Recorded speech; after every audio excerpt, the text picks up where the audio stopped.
ready na. Okay, maraming salamat. Maupo na. Ngayon, ay papangkatin ko na naman kayo sa dalawang pangkat. Ito ang unang pangkat, at ito naman ang pangalawang pangkat. Ang gagawin nyo ay gagawa kayo ng semantic web. So,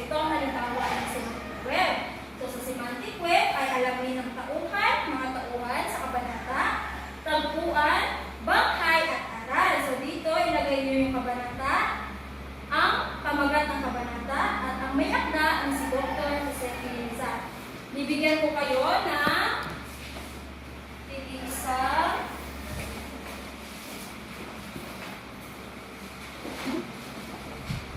at panulat.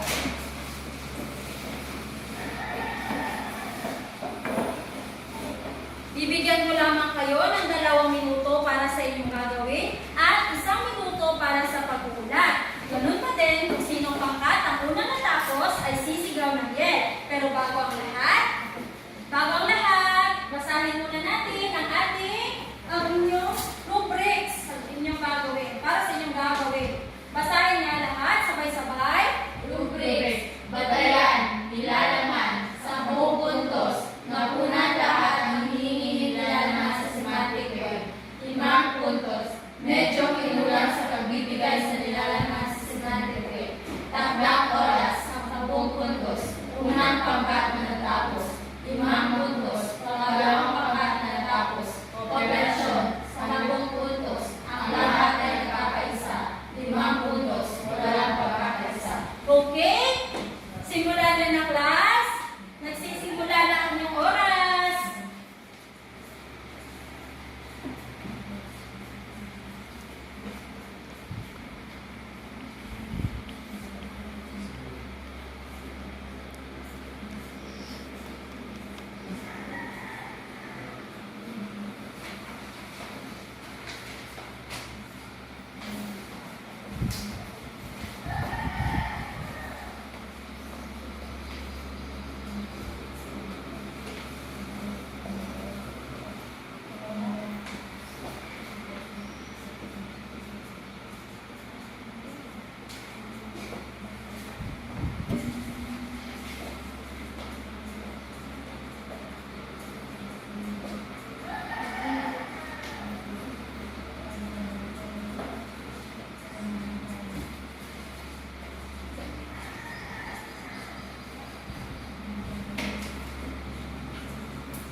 Bibigyan ko kayo ng extension.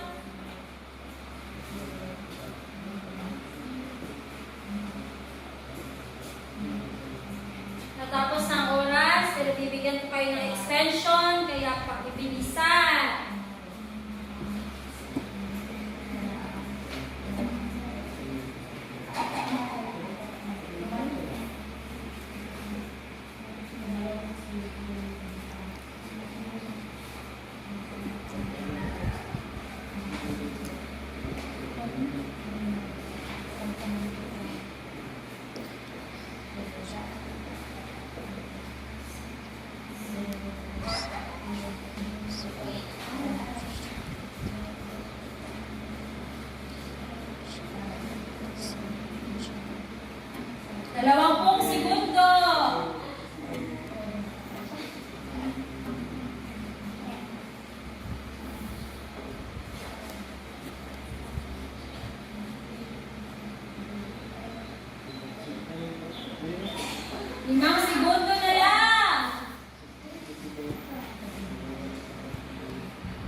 Kabanata 30. Sinihuli. Si Dr. Jose Rizal. Tauhan. Si Padre Camaro, Puli, Basilio, Magandang Selo, Hermana Bali, Kapitan Chaco. Ang isa't ang tagpuan sa loob ng kumbento at labas ng kumbento. Banghay. Nakulong si Basilio, pinahasa sa sinuli ni Padre Camaro. Tumalong sa Camora. Then, tumalon si Huli sa bintana. Aral. Ang pag-ibig ay kayo. Okay, maraming salamat. Unang pangkat, pangalawang pangkat, ibilisan.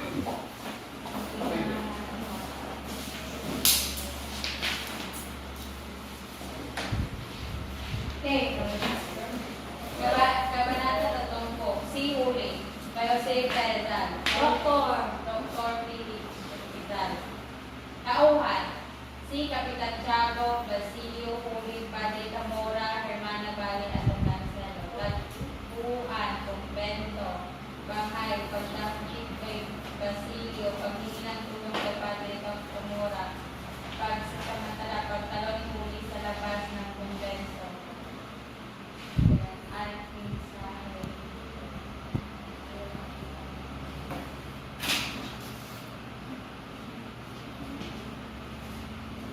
pangalawang pangkat. Ano ang aral? Ano ang aral na yung napulot sa pagbabasa ng kabanata? 30. Wala? Kung mahal mo ang isang tao ay kailangan mo magsakripisyo. Pero hindi naman sa Maling paraan. Okay, maraming salamat. Pakiayos sa inyong mga upuan. Ngayon ay magbibigay na ako ng punto sa inyong ginawang aktibidad. So, pangalawang gawain nyo na yan, ha? Sa nilalaman, ay nakikita ko naman na napunan lahat ang hinihingi nilalaman sa semantic web. Wala na lang sa pangalawang pangkat. Ay, medyo kinulang sa pagbibigay sa nilalaman sa semantic web. Hindi nyo naisulat yung aral. Bakit naman ganon? Kaya, ang unang pangkat ay makakatanggap ng 10 puntos. Ang pangalawang pangkat ay 5 puntos. So, sa takdang oras, ay hindi rin kayo nakaabot sa takdang oras. Medyo natagalan. Kaya, 5 puntos lang ang ibibigay ko sa bawat pangkat. At sa kooperasyon naman ay nagtutulungan naman kayo, nagkakaisa naman kayo, kaya makakatanggap kayo ng 10 puntos. At kabuuan ay ang unang pangkat ay may 25 at ang pangalawang pangkat ay may 20. Okay. Unang pangkat pa rin ang mataas na makuhang total. Sa pangalawang pangkat ay hindi naman masyadong malayo, kaya palakpakan ang inyong mga sarili. Okay. Ngayon, sa inyo pa rin pangkat. Unang pangkat, pangalawang pangkat. Ang gagawin nyo ay magtanghal kayo ng maikling dula-dulaan batay sa tema o aral na inyong napulot sa pagbabasa ng Kabanata 30 si Huli. So, bibigyan ko lamang kayo ng 2 minuto para sa inyong gagawin, ha? At 2 minuto para sa inyong pagtatanghal. Kung sinong unang pangkat pa rin ang handa na ay sisigaw ng yeah. Siyempre, hindi yan nawawala. Sisigaw ng yeah pag handa-handa na. Pagkatapos ay, bago muna ay, baka makalimutan ko, basahin muna ang rubrics para sa inyong gagawin. Basahin lahat. Rubrics, batayan, kamupan, 10 puntos. Ang ang itinanghanan na Sabay-sabay. ng kabanata 30. 5 puntos. May kadukan ang itinanghanan na hindi ang sa tema. Takdang oras, 10 puntos. Unang pangkat na natapos, 5 puntos. Pangalawang pangkat na Kausayan, 10 puntos. Mahusay sa pag-arte, 5 puntos. Hindi nagpapakita ng interes sa iba.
ano muna ng mga upuan.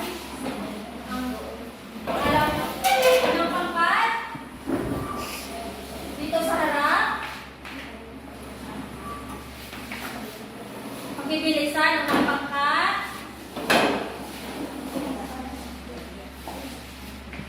Okay. Sabay-sabay. Lights! Camera! Action! Ma'am, dili ka lang po, ma'am. Ano ito? Ballpen po. I-try niyo po out. Epektibo po ito. Maganda pang sulat. Totoo ba yan? Oh, Baka niloloko mo lang ako.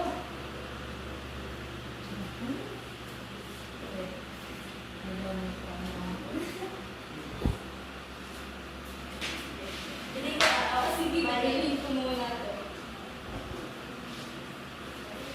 Ano ba naman to? Peke. Niloko lang ako. Hindi mapagkakatiwalaan. Ganun po. Okay. Ella, pakiulat naman dito sa harap kung ano yung pinapanuwate ko kasi angkop ba ang tinakanin naman sa tema? Opo. Wag mo nang maniwala kung hindi mo ito kakilala. Huwag kang magpaano. Huwag mag-aloko. Oo. Kaya maraming mapagsamantala kasi maraming naloloko, di ba? Okay. Sige, maraming salamat. Pangalawang pangkat. Welcome natin ang pangalawang pangkat. Handa na ba? Apa sila? Narration. Lights! Camera! Action! Narration. Habang naglalakad si Christopher at ang kanyang anak at namimili ng mga gamit ay nakasagi ang kanyang anak ng mahaling gamit.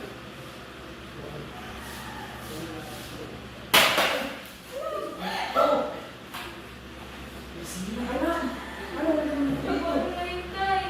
Huwag ka mag-alala, anak. Ako ang ako sa kasalanan mo. Umalis ka na. Ako na ang Sir, ako pong nakasagi dito. Ako na lang po ang ikulong niyo, sir. Huwag niyo lang po isali ang anak ko.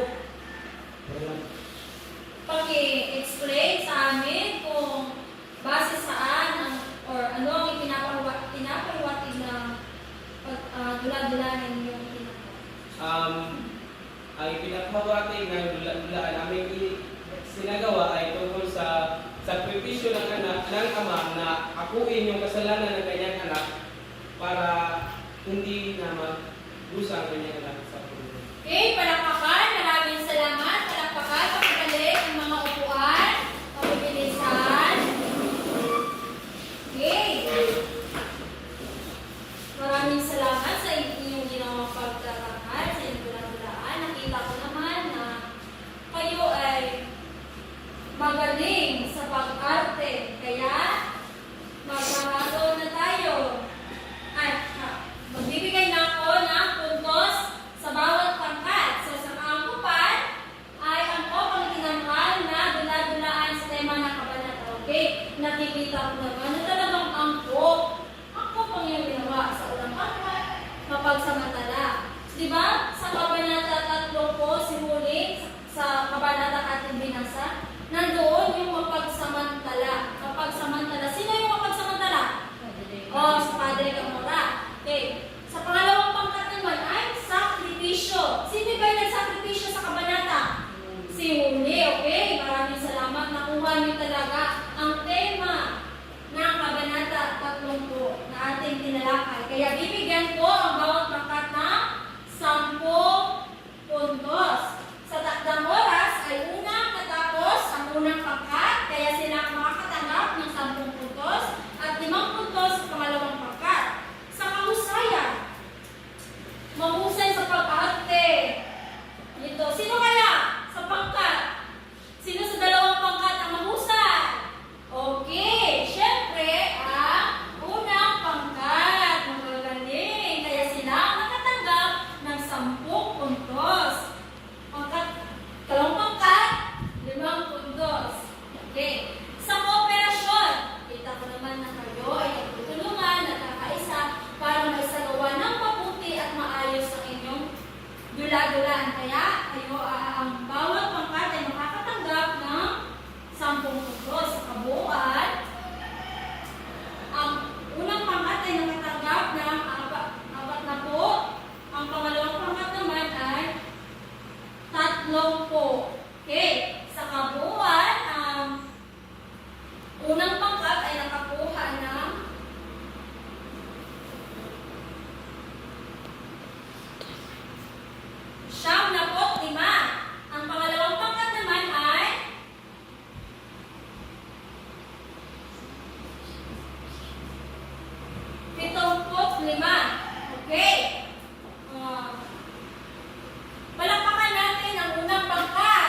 Ano ang kahalagahan ng El Filibusterismo bilang akdang pampanitikan?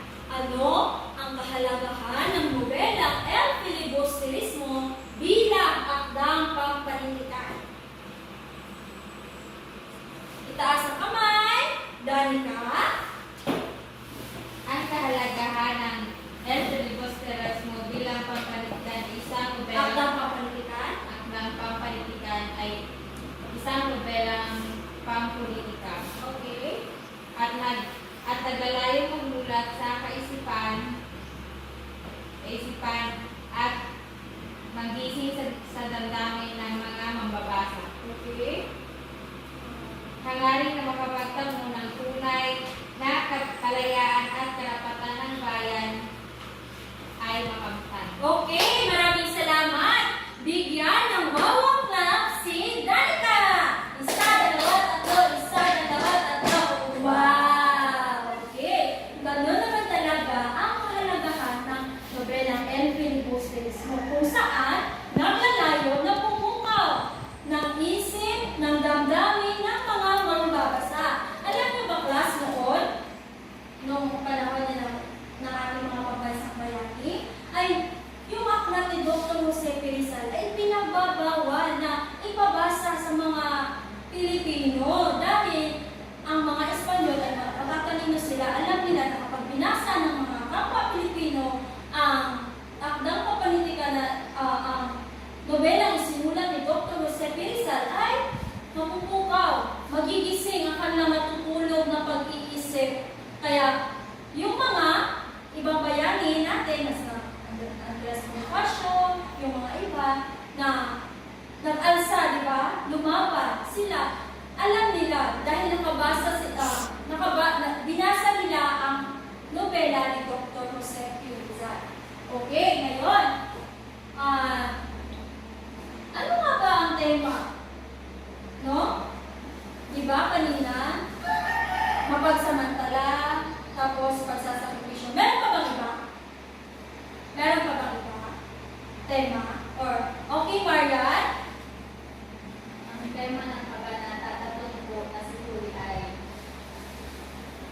may mga taong mapansamantala sa kahinaan at kagipitan ng iba, babae man o lalaki, basta para lang makuha ang kanilang nais gusto. Okay! Bigyan ng fireworks clap si Marian! Isa, dalawa, tatlo, isa, dalawa, tatlo. Shhh! Okay, tama nga naman. So, alam niyo ba, class, ang kabanata 30 na may pamagat na sipuli ay may dalawang tema. May dalawang aral tayo mapupulot. Una ay pagsasakripisyo. Pangalawa ay huwag maniwala. May mga taong mapagsamantala. Ang unang tema ay kung mahal mo talaga ang isang tao ay magsasakripisyo ka kahit buhay pa ang itaya mo, ibigay mo para lang makalaya siya or ano pa gagawin. Basta, kung mahal mo ay may sakripisyo. Siyempre, hindi ka naman magsasakripisyo kung hindi mo na mahal, hindi ba, class? Okay, yung pangalawa ay mapagsamantala. May mga taong mapagsamantala. Di ba? Sa kabanata na ating kinalakay, si Padre Camora ay mapagsamantala sa kagipitan ni Huli. Nagigipit si Huli kasi kailangan niya ng tulong ni Padre Camora. Di ba? Kailangan niya na humingi ng tulong kay Padre Camora. Di ba gipit yun kapag humingi ka ng tulong? Gipit ka, di ba? Siyempre, hindi ka naman humingi ng tulong kung hindi ka gipit, di ba? O gipit na gipit si Huli kasi gusto niya na makalaya na ang kanyang kasintahan na si Basilio. Kaya, pinagsamantalahan ni Padre Camora ang kagipitan ni Huli. Kaya, ginawa niya kay Huli ay hinalay niya. Kung sa English pa ay rain. Okay, yun. Ang tema ba sa umagang ito ay nangyayari sa totoong buhay? Okay, nangyayari sa totoong buhay. Sino yung unang nagsalita na ito? Okay, Christopher, ang tema ba tumayo? Ang tema ba sa umagang ito ay nangyayari sa totoong buhay? Okay, nangyayari sa totoong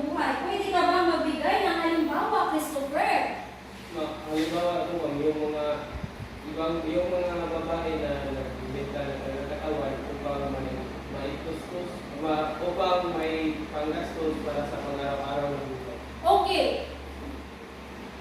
Ibinibenta nila ang kanilang katawan. Anong salita doon kapag binibenta ang katawan para may pangtustos, para may maibili sa pangangailangan na ano ang nandoon? Sakripisyo. Sakripisyo, tama. Okay, bigyan na sana all clap si Christopher. Sa dalawa, tatlo, sa dalawa, tatlo, sana all. Okay. So, nandoon yung sakripisyo. Hindi lang naman yung tema na sa kabanata na ating binasa na hinalay sinuri, hindi lang naman yun lang ang mga nangyayari, di ba? Marami pa, katulad ng kanina, sa pinakita niyong pagsasatula, pagkatuna, yung pang-i-scam, di ba?